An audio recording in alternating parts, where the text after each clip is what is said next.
एक महिला को फांसी की सज़ा दिया जाता है। तभी जेलर साहब उस महिला से पूछते हैं, तुम बताओ तुम्हारी आखिरी इच्छा क्या है। वो महिला कहती है कि मेरी आखिरी इच्छा यही है कि मैं अपने पति के साथ एक रात बिताना चाहती हूँ। दोस्तों, जब इतनी बात जेलर साहब सुनते हैं तो चुप रह जाते हैं, लेकिन कुछ देर के बाद बोलते हैं, अगर तुम्हारी आखिरी इच्छा यही है तो हम ज़रूर इसको पूरी करवाएंगे। फिर उस महिला से पूछते हैं, तुम बताओ अपनी आखिरी इच्छा जेल में पूरा करना चाहती हो या अपने ससुराल या और कहीं। तो कहती है, नहीं साहब, मैं अपनी आखिरी इच्छा जेल में नहीं बल्कि अपने ससुराल में पूरा करना चाहती हूँ।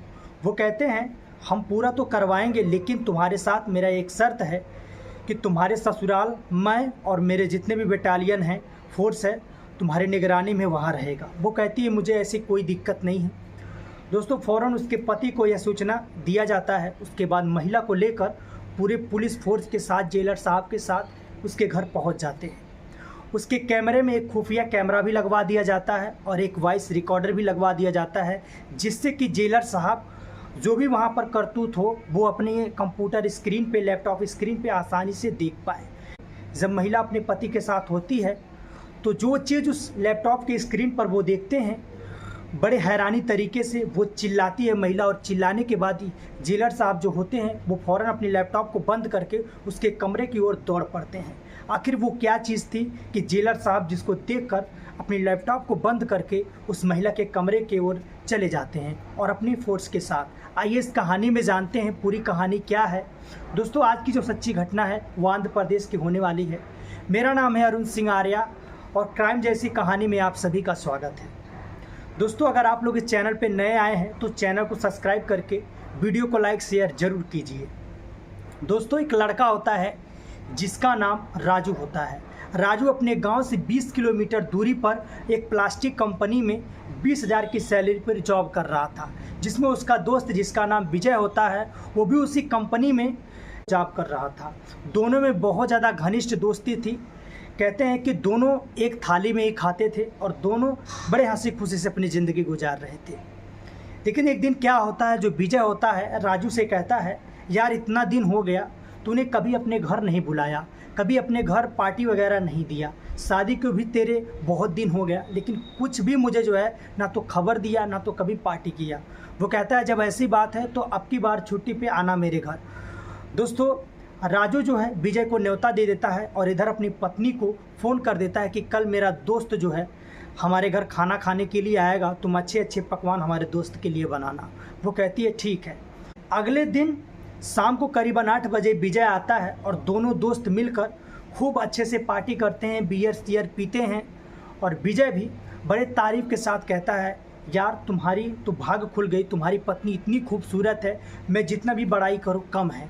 वाकई में तुम्हारी पत्नी बहुत ज़्यादा सुंदर है।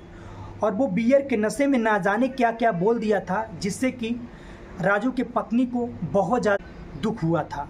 दोस्तों, दुख क्यों हुआ था? क्योंकि विजय जो है अनाप शनाप बोल दिया था, तुम्हारी पत्नी काश मेरी होती, ऐसे वारदात बोल दिया था, जिससे कि राजू को भी दुख होता है, जबकि राजू की पत्नी को बहुत ज़्यादा दुख होता है। दोस्तों, राजू की पत्नी का नाम होता है मोना। मोना 27 साल की थी और दिखने में इतनी लाजवाब, इतनी खूबसूरत थी कि कोई भी अगर उसे देखता था तो उसके तरफ जो है नज़रें हमेशा बनी ही रहती थी, किसी का हटता नहीं था। दोस्तों, राजू का एक छोटा भाई भी था जिसका नाम मोहन था। मोहन की उम्र करीबन 17 साल होती है और वो 11वीं क्लास में पढ़ाई कर रहा था। दोस्तों, पार्टी ख़त्म होती है, करीबन 10 बज जाते हैं। राजू जो है अपने दोस्त विजय को उसके घर छोड़ आता है, जबकि विजय नशे में इतना ज़्यादा हो गया था कि वो अपना पाँव भी ज़मीन पर नहीं रख पा रहा था। राजू विजय को छोड़कर आता है। उसके बाद उसकी पत्नी कहती है, ऐसे ऐसे आपके दोस्त हैं, मुझे तो शर्म आता है ऐसे दोस्तों पे कि आपके दोस्त आपके सामने मेरे को ना जाने क्या क्या बोल रहे थे और आप तो वहाँ पर चुप थे।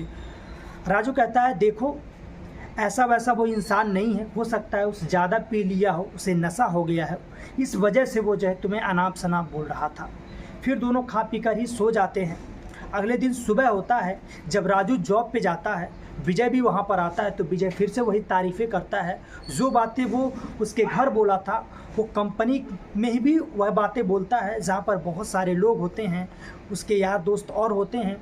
और शर्म से जो है राजू की नज़रें झुक जाती हैं, क्योंकि बात ही वो वैसा बोला था। राजू को वहाँ पर बहुत ज़्यादा गुस्सा आता है, लेकिन वो कुछ कहता नहीं है। उसके बाद जो है विजय का हर दिन जो है यही पेशा हुआ। छुट्टी जब भी पड़ता था, राजू को कहता था यार तुम अपने घर पार्टी दो, भाभी के घर हाथ का खाना बहुत ही अच्छा लगता है। हमेशा जो है कोई ना कोई बहाना बनाकर राजू के घर आ जाता था। उसके बाद वही बातें हमेशा करता रहता था। एक दिन ऐसा वक्त आता है कि विजय जो है एक दिन पहले ही छुट्टी लेकर करीबन 2 बजे के दिन में ही राजू के घर आ जाता है और उसकी पत्नी बेड पर सोई रहती है। दरवाज़ा खटखटाता है, दरवाज़ा खोलती है। उसके बाद हालचाल पूछता है। हालचाल पूछने के बाद उसकी पत्नी सुंदर तो थी ही, लेकिन उससे कई गुना ज़्यादा बहुत ही अच्छी थी। किसी को भी घर आ जाए तो उसे बेघर नहीं करती थी, उसे अच्छे से बर्ताव करती थी। दोस्तों, जैसे ही विजय आता है उसको सोफे पे बैठने के लिए बोलती है। उसके बाद उसके लिए एक गिलास पानी लाती है। पानी देने के बाद एक कप चाय भी बनाती है। विजय जो है चाय भी पीता है। चाय पीने के बाद राजू की पत्नी के कमरे में विजय चला जाता है। उसके बाद उसकी बड़ाई करने लगता है, उसको निहारने लगता है और उसके शरीर को छूने लगता है। ना जाने क्या क्या वो बोल रहा था। राजू की पत्नी को बड़ा ज़्यादा गुस्सा आता है, लेकिन वो क्या करे। उसके बाद उसके साथ जो है ज़ोर ज़बरदस्ती करने लगता है, जबकि राजू की पत्नी मना करती है। बार बार यह कहती है ये आप क्या कर रहे हैं, आप दोस्त हैं उनके, ऐसा क्यों कर रहे हैं। और ना जाने कितनी बार वो मना करती है, लेकिन वो व्यक्ति जो है नहीं मानता, उसे ज़ोर ज़बरदस्ती करने लगता है। तभी जो वो चिल्लाने और चीखने लगती है राजू की पत्नी। उसके बाद करीबन 2 बजकर कुछ ही मिनट हो रहे थे कि मोहन की स्कूल की छुट्टी हो जाती है। वो अपने घर आ जाता है और दरवाज़ा खटखटाने लगता है। तभी दरवाजे से कुछ आवाज़ आते हैं चिल्लाने और चीखने की, उसके भाभी की। तो दरवाज़ा वो पीटने लगता है, कहता भाभी दरवाज़ा खोलो, क्या बात है, क्या है, कौन है अंदर, कौन है अंदर, चिल्लाने लगता है। लेकिन दरवाज़ा नहीं खुलता है। तब जो है बगल में एक ईंट रखा होता है। मोहन जो उस ईंट से मार मार कर दरवाज़ा को तोड़ देता है और अपने भाभी के कमरे में जो नज़ारा देखता है, वाकई में उसके पैरों तले से ज़मीन जो है खसक जाता है। क्योंकि उसके भाभी जो थी उसके ही भाई के दोस्त विजय के बाहों में जकड़ी हुई थी और विजय जो है बार बार उसको जो है ज़बरदस्ती कर रहा था। और वो जो है मोहन की भाभी चिल्ला रही थी, चीख रही थी। तभी जो है मोहन फ़ौरन जाता है, तुरंत जो है विजय को मारने लगता है। मारने के बाद उससे लड़ाई झगड़ा करने लगता है। मौके पर ही किचन में ही एक चाकू रखा रहता है, जिसको कि राजू की पत्नी उठा लेती है और जैसे ही मारने के लिए विजय को जाती है, विजय जो है मोहन को पकड़ लेता है। और पकड़ने पे जैसे ही मारने जाती है, वो चाकू विजय को ना लगकर मोहन को लग जाता है और मोहन के मौके पर ही मृत हो जाती है। मृत होने के बाद दोस्तों, ये जो विजय रहता है फ़ौरन जो अपने दोस्त राजू के पास कॉल कर देता है। उसके बाद अनाप शनाप जो है उसके पत्नी के तरफ से भड़का देता है। राजू भी ये समझ जाता है कि सारी गलती मेरी पत्नी की है और वो पुलिस थाने में चला जाता है। और पुलिस वहाँ पर आती है, सारी रिपोर्ट लिखवाती है, जांच पड़ताल चलती है। तो पता चलता है आखिरकार में ये जो मर्डर किया हुआ है राजू की पत्नी मोना ही की है। तुरंत जो है पुलिस मोना को कस्टडी में लेती है। उसके बाद उसे जो है जेल में डाल देती है।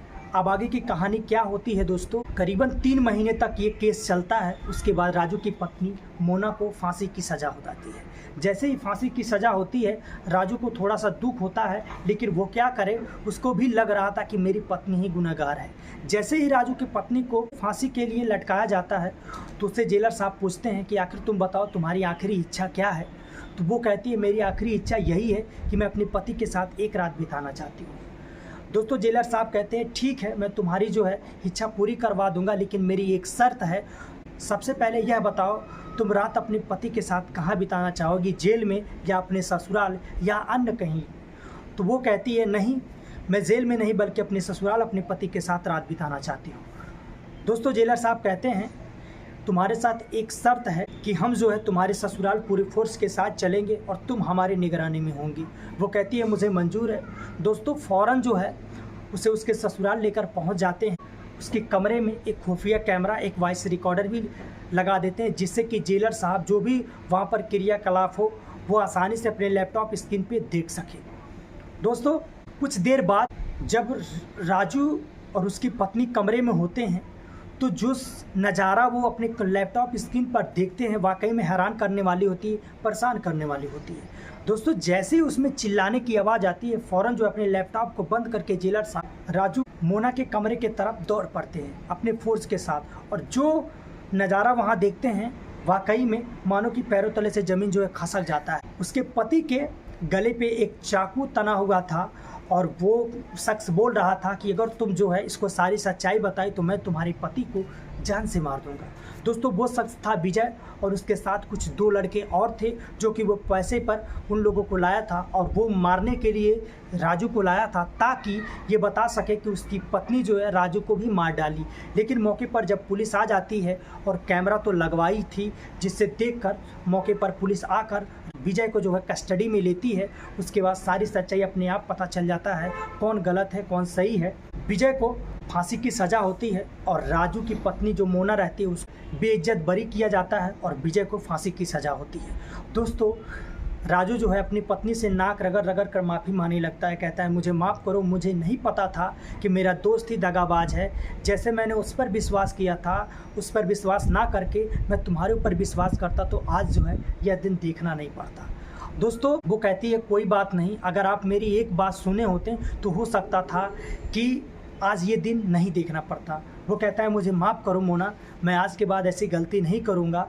मुझे पूरा भरोसा था तुम पर, क्योंकि इतना दिन हो गया था आज तक कोई शिकायत नहीं मिली, तो आज कैसे शिकायत मिल सकती थी। दोस्तों आज की कहानी आप सभी को कैसी लगी? उम्मीद करते हैं कि आज की कहानी बहुत ज़्यादा अच्छी लगी होगी। अगर चैनल पर नए हो तो चैनल को जरूर सब्सक्राइब कीजिएगा। दोस्तों इस कहानी को सुनाने का आप सभी को मेरा एक ही मकसद है कि आप सभी को जागरूक करना, ना कि आपके मन को, आपके भावनाओं को ठेस पहुंचाना। क्योंकि दोस्तों इस तरह का वारदात हमारे देश में बहुत ज़्यादा फैले जा रहे हैं। यह एक सच्ची घटना थी और जब भी कोई चीज़ देखिए तो दोनों पक्षों का सुनिए, ना कि एक पक्षों का। तो दोस्तों मिलते हैं किसी नेक्स्ट वीडियो में, तब तक के लिए जय हिंद, वंदे मातरम।